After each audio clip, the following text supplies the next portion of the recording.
আসসালামু আলাইকুম।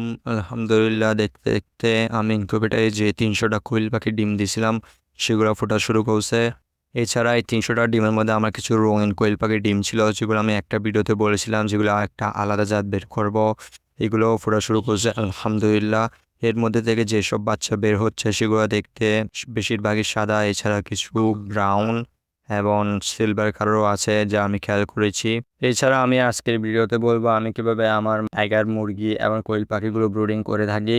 মূলত আমি আমার ব্রুডিংটা খাঁচায় করি। এই খাঁচাটা আমি সর্বপ্রথম বানিয়েছিলাম। এই খাঁচাটায় ব্রুডিং করার আগে সর্বপ্রথম খাঁচাটাকে ভালোভাবে পরিষ্কার করে নিই। পরিষ্কার করা শেষ হলে এই খাঁচার ভিতরে তুষ বিলিয়ে দিই। তুষ দেওয়ার কারণটা হচ্ছে যাতে ঠান্ডাটা উপরে উঠতে না পারে এবং এক্ষেত্রে বাচ্চাগুলো হাঁটতে সুবিধা হয়। তুষের উপরে আমি সাধারণত কাপড় দিয়ে থাকি, অনেকে পেপার দেয়।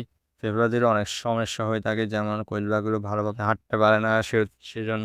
সেজন্য কোয়েল পাখি যাতে ভালো করে হাঁটতে পারে সেজন্য আমি কাপড় বিলিয়ে থাকি, কাপড় দিয়ে তারা ভালোভাবে হাঁটতে পারে, অর্থাৎ গ্রিপ হয়ে আর কি।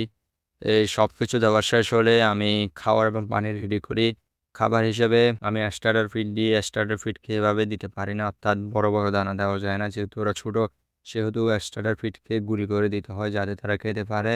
এরপর রাইসোবিট পানি দিই। রাইসোবিট পানিটা দেওয়া খুবই গুরুত্বপূর্ণ, কেননা এতে বাচ্চার রোগ প্রতিরোধ ক্ষমতা বৃদ্ধি হয়। এই সব কিছু দেওয়ার পরে আমি যে লাইটটা আছে সেটা ১-২ ঘন্টা আগে থেকে জ্বালিয়ে রাখি, কেননা এই লাইটটা জ্বালিয়ে রাখলে ভিতরে তাপমাত্রাটা নিয়ন্ত্রণে থাকে।